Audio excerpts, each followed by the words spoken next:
Hello everyone, welcome to the Moriarty classes. This is Rinku Maurya. Assessment year 23-24 के ITR जिन लोगों ने अभी तक फाइल नहीं किए हैं उनके पास अभी भी मौका है कि वो अपनी आईटीआर यू के माध्यम से अपनी आईटीआर को फाइल कर सकते हैं। जो लोग असेसमेंट ईयर 24-25 के लिए अपनी आईटीआर की प्लानिंग कर रहे हैं उनके सामने ये क्वेश्चन आ रहा है कि हमें न्यू टैक्स रिजीम के साथ जाना चाहिए या ओल्ड टैक्स रिजीम के साथ जाना चाहिए।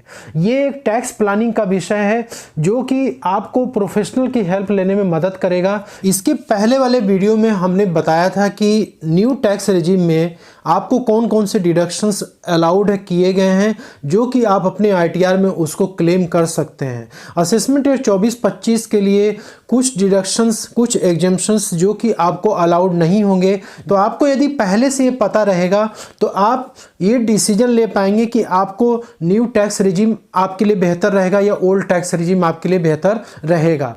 ओल्ड टैक्स रिजीम में यदि आपको अपनी आईटीआर फाइल करनी है असेसमेंट ईयर 24-25 की, तो जो भी आपको इन्वेस्टमेंट्स वगैरह करना है जैसे कि एलआईसी हो गया, मेडिकल हेल्थ इंश्योरेंस हो गया, या फिर आपको सुकन्या समृद्धि हो गया, या फिर आपको ईएलएसएस म्यूचुअल फंड हो गया, यदि आप जो भी इन्वेस्टमेंट करना चाहते हैं तो आप 31 मार्च 2024 तक अपने इन्वेस्टमेंट्स को आप कंप्लीट कर लें।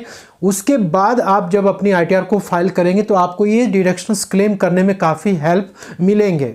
लेकिन यदि आप न्यू टैक्स रिजीम को ऑप्ट करेंगे तो आपके लिए क्या ये इन्वेस्टमेंट्स करना आपके लिए फ़ायदेमंद रहेगा कि नहीं रहेगा, कौन कौन से एग्जेम्पशंस आपको मिलेंगे, कौन कौन से डिडक्शंस आपको नहीं मिलेंगे, सारी बातों को हम इस वीडियो में डिस्कस करने जा। इसमें सबसे पहला है HRA यानी हाउस रेंट अलाउंस, जो कि आप सेक्शन 13A में क्लेम लेते हैं। ओल्ड टैक्स रिजीम यदि आप फाइल करते थे तो वहाँ पे आपका जो एम्प्लॉयर है वो HRA का एग्जेम्पशंस क्लेम करा देता था, आपके फॉर्म 16 में वो सारा अलाउंसेस आपको दिखता था। लेकिन न्यू टैक्स रिजीम में आप HRA का एग्जेम्पशंस बिल्कुल भी नहीं क्लेम कर पाएंगे। वैसे यह है सेकेंड पे लीव ट्रेवल अलाउंस, जो भी आपको ओल्ड टैक्स रिजीम में लीव ट्रेवल अलाउंस मिलता था तो उसके लिए आपको एग्जेम्पशंस अलाउ हो जाते थे, लेकिन न्यू टैक्स रिजीम में असेसमेंट ईयर 24-25 में आपको अलाउंसेस का डिडक्शंस नहीं मिलने वाला है। वैसे ही इंटरटेनमेंट अलाउंस, पहले आप सैलरी इनकम में इंटरटेनमेंट अलाउंस को आप ऐड करते हैं,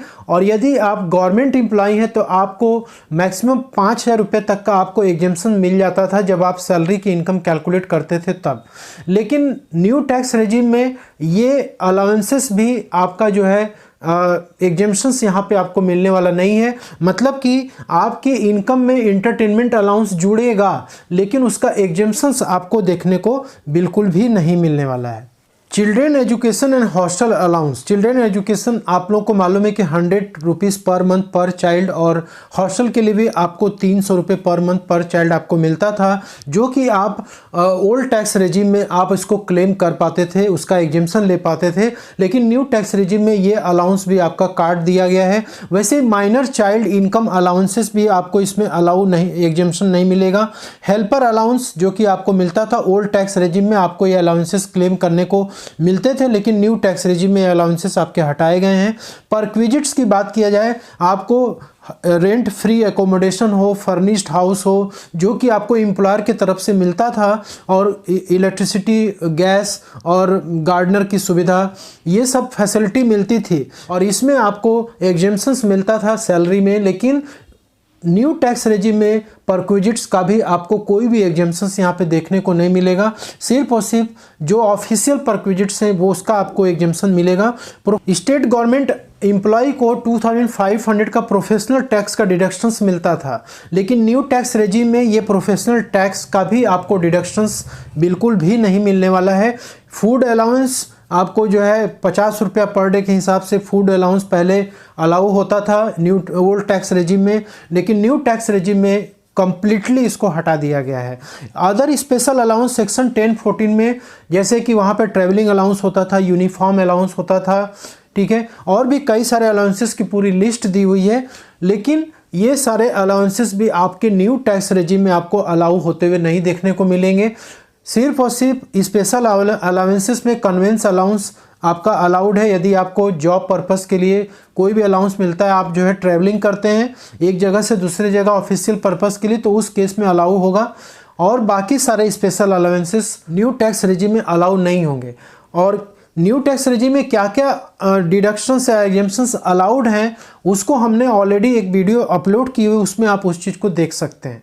तो एग्जेम्पशंस की बात हमने कर ली कि आपको क्या क्या एग्जेम्पशंस न्यू टैक्स रेजिम में देखने को नहीं मिलेंगे। अब आते हैं इंपॉर्टेंट पार्ट, डिडक्शंस का पार्ट, क्योंकि ये डिडक्शंस चाहे सैलरीड एम्प्लॉय हो चाहे नॉन सैलरी एम्प्लॉय हो, सभी के लिए फ़ायदेमंद होता है, क्योंकि ये आपकी टोटल इनकम को कम कर देता है और आपकी टैक्स जो है वहाँ पे कम आ जाती है, इवन टैक्स नील भी हो जाती है। ठीक है, सबसे पहला है सेक्शन 80 TTA और 80 TTB का डिडक्शन। 80 TTA का डिडक्शंस आप क्लेम करते थे जब आप ओल्ड टैक्स रेजिम में ITR फाइल करते थे। आपको सेविंग बैंक का जो इंटरेस्ट मिलता था, सबसे पहले तो उसको आपको अपने इनकम अदर सोर्सेस में शो करना होता था, फिर आप मैक्सिमम 10,000 तक का डिडक्शन 80 TTA में आप क्लेम कर पाते थे। और वहीं पे कोई सीनियर सिटीजन यदि अपनी ITR को फाइल करता था ओल्ड टैक्स रेजिम में, तो उसको फिक्स्ड डिपॉजिट का इंटरेस्ट, सेविंग बैंक का इंटरेस्ट या कोई अदर इंटरेस्ट जो मिलता था, तो मैक्सिमम 50,000 तक का डिडक्शन वो क्लेम कर पाते थे। लेकिन सीनियर सिटीजन और नॉर्मल सिटीजन असेसमेंट ईयर 24-25 के लिए यदि अपनी ITR को न्यू टैक्स रेजिम में फाइल करने की प्लानिंग कर रहे हैं, तो ये दोनों डिडक्शंस आपको बिल्कुल भी नहीं मिलने वाले हैं। नेक्स्ट है interest and principal on housing loan section 24B and section 80C। पहले क्या होता था कि आप अपने घर को बनाने के लिए जो लोन लेते थे उस पर जो आप इंटरेस्ट पे करते थे और जो प्रिंसिपल पेमेंट करते थे, दोनों का डिडक्शन आपको मिलता था। इंटरेस्ट का डिडक्शन आप सेक्शन 24B में क्लेम कर पाते थे और जो प्रिंसिपल होता था उसको आप 80C में क्लेम कर पाते थे, जिसका कि मैक्सिमम अमाउंट 1.5 लाख रुपए तक हुआ करता था। अब वो प्रॉपर्टी आपकी चाहे सेल्फ ऑक्युपाइड होती थी या वैकेंट होती थी या फिर आप लेट आउट करते थे, डिडक्शन आपको हर एक केस में मिलता था। लेकिन न्यू टैक्स रेजिम में यदि वो प्रॉपर्टी आप अपने इस्तेमाल के लिए ला रहे हैं और उसका आप इंटरेस्ट पे कर रहे हैं, तो ऐसे केस में आपको 24B में कोई भी डिडक्शन नहीं मिलेगा और ना ही आपको प्रिंसिपल अमाउंट का डिडक्शन 80C में जो मिलता था वो भी नहीं मिलेगा। तो मिलेगा किसको? जो लोग अपने घर को किराए पे चढ़ाए हुए हैं, यदि उन्होंने लोन लेके यदि अपना घर बनाया हुआ है तो उसका इंटरेस्ट वो सेक्शन 24B में क्लेम कर पाएंगे। इसके अलावा section 80C, 80CCC, 80CCD, 80C में ओल्ड टैक्स रेजिम में आप LIC का प्रीमियम हो गया, उसके बाद सुकन्या समृद्धि हो गया, ELSS म्यूचुअल फंड हो गया, PPF हो गया, ऐसे कई सारे डिडक्शंस आप 80C में क्लेम करते थे। लेकिन आप न्यू टैक्स रेजिम में आएंगे तो ये आप क्लेम नहीं कर पाएंगे। 80CCC में आपका कंट्रीब्यूशन यदि नेशनल पेंशन फंड में होता था तो आप क्लेम ले पाते थे।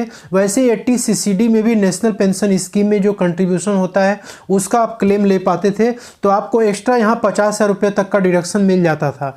लेकिन असेसमेंट ईयर 24-25 में यदि आप न्यू टैक्स रेजिम को ऑप्ट करेंगे तो आपको इसमें कोई भी डिडक्शन नहीं मिलने वाला है एक्सेप्ट 80CCD2 का, यानी कि कोई एम्प्लॉयर यदि आपका नेशनल पेंशन स्कीम में आपके तरफ से कंट्रीब्यूशन करता है तो उसका डिडक्शन आपको मिलेगा। वहीं पे 80D की बात की जाए, मेडिकल हेल्थ इंश्योरेंस का प्रीमियम, उसका डिडक्शन आप नहीं ले पाएंगे। 80DD यानी कि जो पर्सन डिसेबल्ड होता है उसके लिए आप मेडिकल ट्रीटमेंट कराते हैं तो उसका डिडक्शन न्यू टैक्स रेजिम में आपको नहीं मिलेगा। 80DDB में आप यदि कोई क्रॉनिक डिजीज़ के लिए ट्रीटमेंट कराते थे तो उस पर आपको ओल्ड टैक्स रेजिम में डिडक्शन मिलता था, लेकिन न्यू टैक्स रेजिम में आपको नहीं मिल पाएगा। वैसे 80E में एजुकेशन लोन का डिडक्शन, 80EE में इंटरेस्ट ऑन हाउसिंग लोन, जो कि एक स्पेशल कैटेगरी का होता था कि यदि आप फाइनेंशियल ईयर 1 अप्रैल 2016 से लेकर 17 के बीच में यदि आपने कोई लोन ले रखा था रेजिडेंशियल हाउस प्रॉपर्टी के लिए तो उस पर आपको यहाँ पे डिडक्शन 80E में मिलता, 80EE में। और 80EE interest on affordable housing loan, 80G donation to charitable trust या फिर कोई यूनिवर्सिटी जो भी है आपका डोनेशन, तो उस पर आपको ये सारे जो सेक्शंस हैं चैप्टर 6A में आते हैं और आपको न्यू टैक्स रेजिम में इसमें कोई भी डिडक्शन क्लेम करने को नहीं मिलेगा। वैसे ही कोई पॉलिटिकल पार्टीज है, यदि आप उसको डोनेशन देते थे पहले तो ओल्ड टैक्स रेजिम में आप उसका क्लेम ले पाते थे, लेकिन न्यू टैक्स रेजिम में आप इसका क्लेम नहीं कर पाएंगे। तो दोस्तों ये एग्जेम्पशंस और ये डिडक्शंस ऐसे लोगों के लिए मायने रखता है जो कि ओल्ड टैक्स रेजिम को छोड़कर न्यू टैक्स रेजिम में जाना चाहते हैं, क्योंकि उनको पता होना चाहिए कि हमारी इनकम क्या है, हमारे डिडक्शंस हमको क्या क्या मिलने वाले हैं, ताकि वो अपना इनकम कैलकुलेट कर पाएँ और कंपेयर कर पाएँ कि उनके लिए ओल्ड टैक्स रेजिम बेहतर है या फिर न्यू टैक्स रेजिम बेहतर है। आपके लिए ओल्ड टैक्स रेजिम अच्छा है या न्यू टैक्स रेजिम अच्छा है, आप एक सिंपल कैलकुलेशन करके भी आप पता लगा सकते हैं। तो कैलकुलेशन करने के लिए आपको इनकम टैक्स की वेबसाइट पे आना है और यहाँ पे टैक्स इंफॉर्मेशन एंड सर्विसेज वाले सेक्शन में आना है और यहाँ पे आपको इनकम टैक्स कैलकुलेटर पे आपको क्लिक करना है। जैसे क्लिक करेंगे आपके सामने ये पेज ओपन हो जाएगा। यहाँ पे आपको असेसमेंट ईयर 24-25 सेलेक्ट करना है और उसके बाद टैक्स पेयर में अभी इंडिविजुअल ही दिखा रहा है, क्योंकि और जो भी कैटेगरी के टैक्स पेयर है वो अभी एक्टिव इसमें नहीं हुआ है। तो आप यदि एक इंडिविजुअल है तो अपना यहाँ पे कंपेरिजन कर सकते हैं। और यहाँ पे पूछ रहा है whether opting for taxation under section 115 BAC, क्या आप न्यू टैक्स रेजिम को ऑप्ट करना चाहते हैं। तो सबसे पहले तो हम यहाँ पे यस करके इसको कंपेयर करेंगे और जेंडर सेलेक्ट करना है, आपका जो भी होगा आप सेलेक्ट कर लेंगे और रेजिडेंशियल स्टेटस आपको सेलेक्ट करना है और यहाँ पे आपको सैलरी की इनकम देनी है। सैलरी की इनकम आपको सारे एग्जेम्पशंस के बाद और डिडक्शन के बाद, डिडक्शन आपको 50,000 रुपये तक का न्यू टैक्स रेजिम में भी आपको अलाउ कर दिया गया है। तो 50,000 का डिडक्शन वो माइनस कर दीजिएगा और बाकी जितने भी आपके एग्जेम्पशंस हैं, जो अलाउंसेस, आपको वैसे भी न्यू टैक्स रेजिम में कोई अलाउंसेस मिलने वाले नहीं है, तो यहाँ पे 0 हो जाएगा और बाकी जो है डिडक्शन आप करके एक अमाउंट आपको यहाँ पे इंटर कर देना है। इनकम फ्रॉम हाउस प्रॉपर्टी में हम ये मानते हैं कि आप सेल्फ ऑक्युपाइड प्रॉपर्टी आपकी है, तो यहाँ पे 0 हो जाएगा। कैपिटल गेन भी 0 है।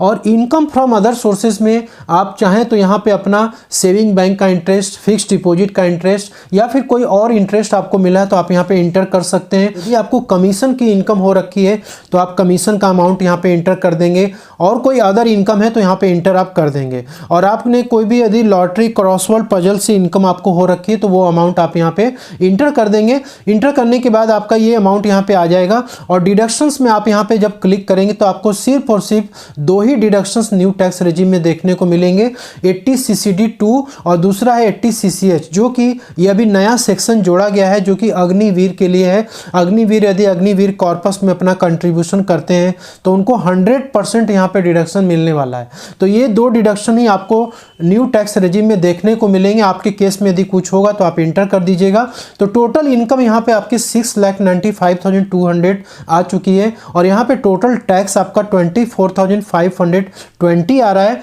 अब यहाँ पे जब आप टैक्स देखेंगे तो 87A में आपको यहाँ पे रिबेट मिल चुका है। अब दोस्तों मेरा बात जो है समझिएगा ध्यान से, यहाँ पर आपकी टोटल इनकम कितनी आई, 6,95,200। न्यू टैक्स रेजिम में यदि आपकी टोटल इनकम सैलरी से लेकर, सैलरी की मिला करके 7.5 लाख तक भी यदि आपकी आती है तो आपको 50,000 रुपये का यहाँ पे डिडक्शन मिल जाता है, स्टैंडर्ड डिडक्शन। आपकी यदि ये टोटल इनकम 7 लाख तक है तो आपका कोई भी टैक्स न्यू टैक्स रेजिम के तहत नहीं लगने वाला है। फिर आपका जो भी डिडक्शंस है, जो भी एग्जेम्पशंस है, उससे कोई लेना ही देना नहीं है। मतलब 7 लाख का आपका टोटल आना चाहिए। तो आप यहाँ पे देख सकते हैं 695,200 आपकी इनकम आई और यहाँ पे आपकी टैक्स लायबिलिटी यहाँ पे 0 आ रही है। अब हम इसी चीज़ को ओल्ड टैक्स रेजिम में कंपेयर करके देखेंगे। तो यहाँ पे हम यहाँ पे नो कर देंगे और हम ओल्ड टैक्स रेजिम में चले जाएंगे, हमारी सारी इनकम सेम रहेगी। ठीक है, अब आप यहाँ पे देख सकते हैं कि ये जो इनकम लायबल टू टैक्स में 51,040 का यहाँ पे आपको टैक्स पे करने के लिए बोल रहा है। अब ये क्यों दिखा रहा है, क्योंकि यहाँ पे आपकी इनकम 5 लाख के ऊपर चली गई है। यदि ये इनकम आपकी 5 लाख तक रहती तो आपका वहाँ पे 1 रुपया भी टैक्स नहीं लगता। आपको यहाँ पे रिबेट मिल जाता है 87A में 12,500 तक का मैक्सिमम रिबेट होता है। ठीक है, तो आप यहाँ पे कंपेयर कर सकते हैं कि आपके लिए ओल्ड टैक्स रेजिम बेहतर रहेगा या न्यू टैक्स रेजिम बेहतर रहेगा। तो इस तरीके से आप अपना कैलकुलेशन कर सकते हैं। यदि आपको इसमें दिक्कत आती है तो प्रोफेशनल की हेल्प जरूर लें। तो दोस्तों मिलते हैं अगले नेक्स्ट वीडियो में, तब तक के लिए जय हिंद, जय Bharat. Thank you so much for watching this.